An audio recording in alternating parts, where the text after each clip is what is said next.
কবরের মধ্যে নামিয়ে দেওয়ার পর প্রথম জন যখন উঠে পড়বে, দ্বিতীয় জন যখন উঠে পড়বে, তৃতীয় জন যখন বাঁশের ছাউনি দেওয়া শুরু করে দিবে, এই কথাগুলো একা থাকবেন যখন মনে মনে ভাববেন আর নিজেকে প্রশ্ন করবেন, তখন বাঁশের ছাউনি দেওয়া শুরু করে দিবে যখন, এবার রূহটা বলতে থাকবে, তখন প্রথম জন উঠে গেল, দ্বিতীয় জন উঠে গেল, 3 নাম্বার তুমি যদি এখন পর্যন্ত কবরের মধ্যে আছো, তুমি হয়তো আমার কবরের সঙ্গী হবে।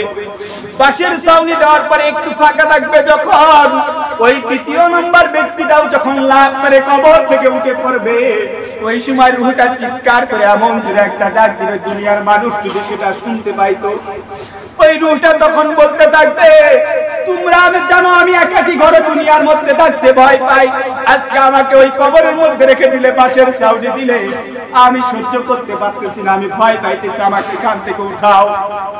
যখন কোনো আওয়াজ আসবে না, এবার যখন ধারাই দিয়ে ছাউনি দিবে, অন্ধকারটা আরো যখন বেড়ে যাবে, তখন মানুষ আরো কান্না করতে থাকবে, রূহটা চিৎকার করে কাঁদতে থাকবে, ও আমার সন্তান, ও আমার স্ত্রী, ও আমার বন্ধু, তোমরা কোথায় আছো, কোন ঘরের মধ্যে রাখতেছো, দরজাও নাই, জানালাও নাই, দেখার মতো, নিঃশ্বাস নেওয়ার মতো একটু জায়গাও নাই, আমাকে এখান থেকে উঠাও। যখন রূহটা চিৎকার করে বলতে থাকবে, দুনিয়ার কোন মানুষের কানের মধ্যে সে আওয়াজটা পৌঁছাবে না।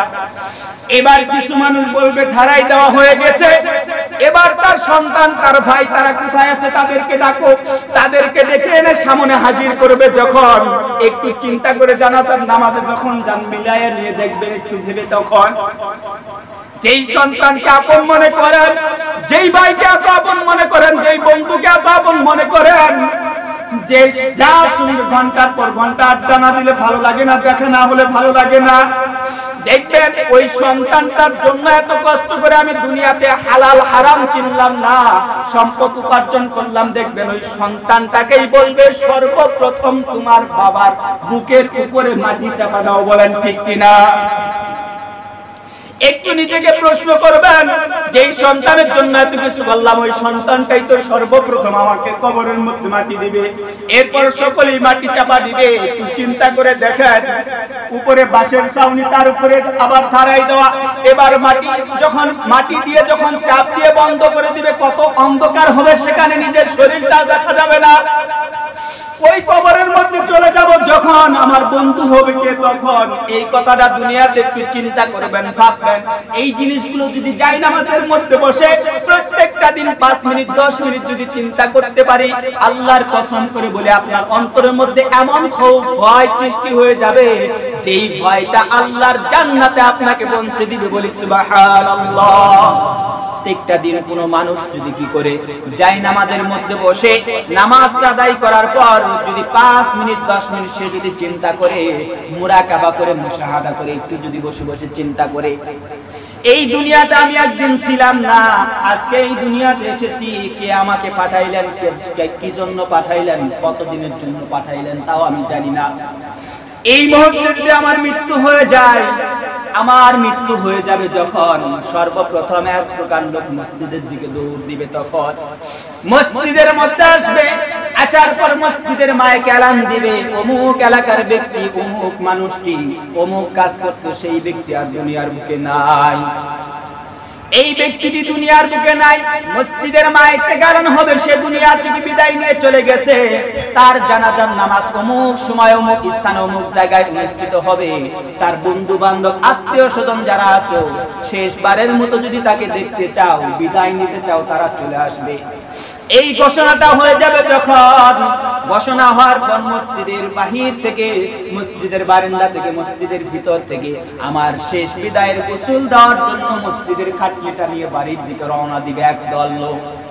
এটা বসে বসে যখন মসজিদে এরকম করে বাড়িতে একাকিত্ব সময় জায়নামাজের মধ্যে বসে যখন মুরাকাবা করবেন, নিজেকে প্রশ্ন করবেন, অন্তরের মধ্যে এই জিনিসগুলো জাগান দিবেন, আমি মৃত্যু হওয়ার পর সর্বপ্রথম আমার নামটি মসজিদের মাইকে এলান হয়ে যাবে।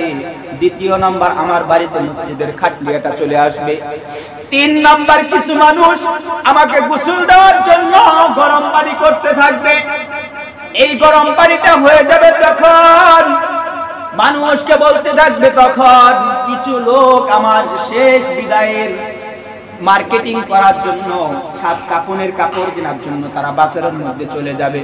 কাফনের কাপড় নেওয়ার জন্য কিছু লোক চলে যাবে, কিছু লোক বাড়িতে থাকবে আমাকে গোসল দেওয়ার জন্য, কিছু লোক ভাগ হয়ে চলে যাবে কবর খনন করার জন্য, কিছু লোক চলে যাবে বাঁশগুলো কাটার জন্য। এরকম করে বিচ্ছিন্ন হয়ে যাবে যখন মসজিদের মাইক থেকে আলান হওয়ার পর আমার আত্মীয় স্বজন বন্ধু বান্ধব সকলেই যখন আমার বাড়িতে চলে আসবে, এই বাড়িতে তারা যখন আমি জীবিত অবস্থায় আসতো তাদের সাথে কত কুশল বিনিময় করতাম, হাসি ঠাট্টা করতাম। আজকে আমাকে বাড়িতে যখন আসবে কথা বলা তো দূরের কথা, এমন ভাবে শুয়ে থাকবো মাথার নিচে যাওয়ার জন্য একটা বালিশ পর্যন্ত থাকবে না। বলেন ঠিক কিনা? এই পরিস্থিতির মধ্যে পড়ে যাবে যখন এই পৃথিবীর সব মানুষ পার হয়ে যাবে, তখন ওই কঠিন মুহূর্তে আমার গায়ের পোশাকগুলো আমার খোলার ক্ষমতা থাকবে না।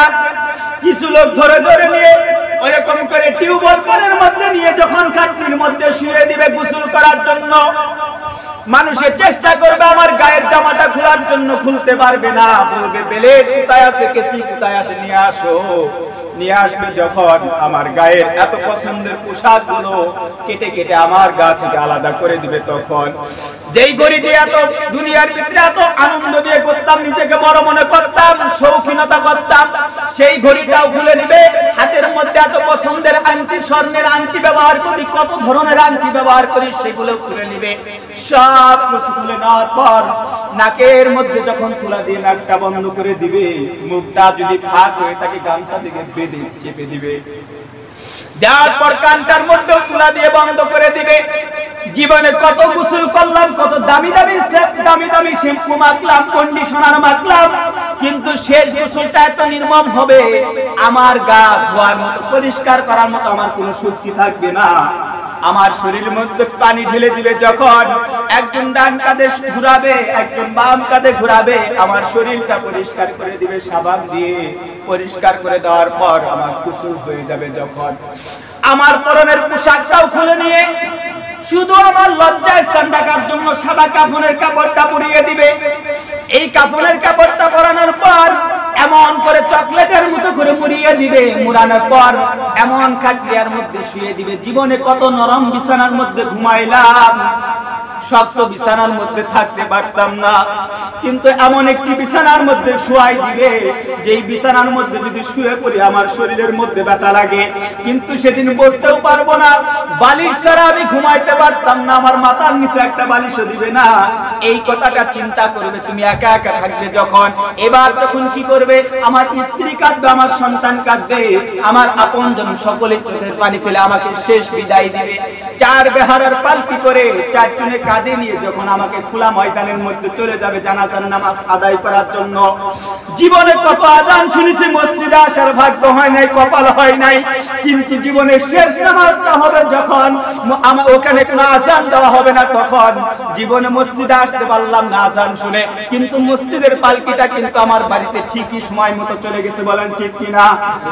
মসজিদের পালকিটা আমার বাড়িতে চলে গেছে। শেষ বিদায়ের গোসল দিয়ে জানাজার নামাজ আদায় করার জন্য যখন শুরু করে দিয়েছে, এখানে কোনো আজান নাই। জানাজার নামাজ আদায় করার পর হাজার হাজার মানুষ আমাকে কি করবে? নিয়ে রওনা দিবে কবরের দিকে। কবরটা খুঁড়বে কোথায়? রাস্তার সাথে এরকম দামি কোনো জায়গার মধ্যে খুঁড়বে না, যেই জায়গাটা সন্তানরা ভাগে নিতে চায় না, এমন একটি স্থান যেখানে দিনের বেলা গেতেও ভয় পাইতাম, এরকম স্থানের মধ্যে কবর খুঁড়বে। কবর খনন করার পর সেখানে আমাকে কি করবে? মাটি দেওয়ার জন্য। যখন তিনজনে ধরো যখন ওই খাটনির থেকে নিচের মধ্যে নামিয়ে দিবে, নামিয়ে দেওয়ার পর রূহটা বলতে থাকবে, কত মানুষ ঘিরিয়ে ধরে কবরটাকে ঘিরিয়ে ধরে দাঁড়িয়ে আছে, তিনজন ধরে আমাকে নামিয়ে দিছে, আমার তো কোনো চিন্তা নাই, ভয় নাই। এই কবরের মধ্যে তারা বুঝি আমার সঙ্গী হবে, আমার কবরটাকে পাহারা দিবে।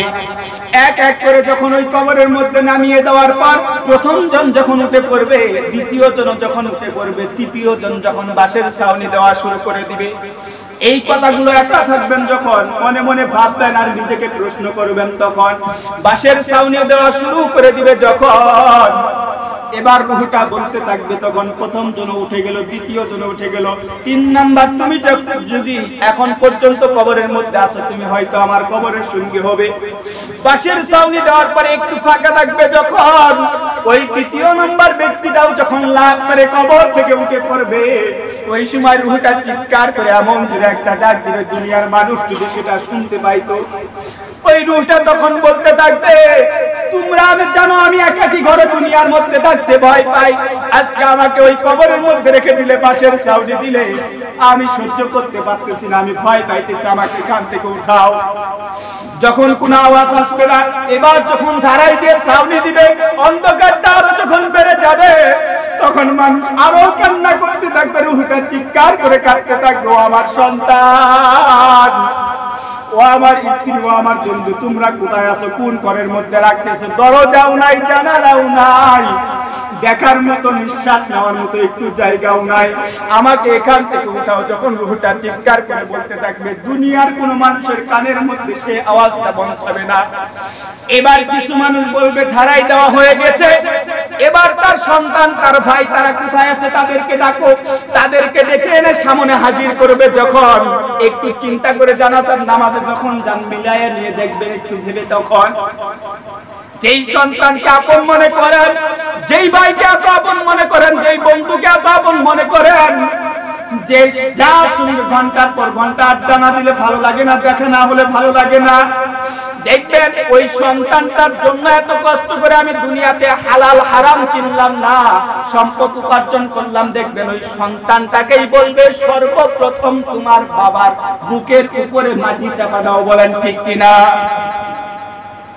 একটু নিজেকে প্রশ্ন করবেন, যেই সন্তানের জন্য এত কিছু বললাম, ওই সন্তানটাই তো সর্বপ্রথম আমাকে কবরের মধ্যে মাটি দিবে, এরপর সকলেই মাটি চাপা দিবে। একটু চিন্তা করে দেখেন, উপরে বাঁশের ছাউনি, তার উপরে আবার ধারাই দেওয়া, এবার মাটি যখন মাটি দিয়ে যখন চাপ দিয়ে বন্ধ করে দিবে, কত অন্ধকার হবে সেখানে, নিজের শরীরটাও দেখা যাবে না। ওই কবরের মধ্যে চলে যাব যখন, আমার বন্ধু হবে কে তখন? এই কথাটা দুনিয়াতে একটু চিন্তা করবেন, ভাববেন। এই জিনিসগুলো যদি যাই নামাজের মধ্যে বসে প্রত্যেকটা দিন 5 মিনিট 10 মিনিট যদি চিন্তা করতে পারি, আল্লাহর কসম করে বলে আপনার অন্তরের মধ্যে এমন ভয় সৃষ্টি হয়ে যাবে, যেই ভয়টা আল্লাহর জান্নাতে আপনাকে পৌঁছে দিবে। বলি সুবহানাল্লাহ। সেজন্য আল্লাহর ওলিরা বলেন, তোমরা একটু চিন্তা করবে, এরকম করে 5 মিনিট 10 মিনিট করে মুরাকাবা মুশাহাদা করবে, তাহলে তোমার ভিতরে আল্লাহর ভয়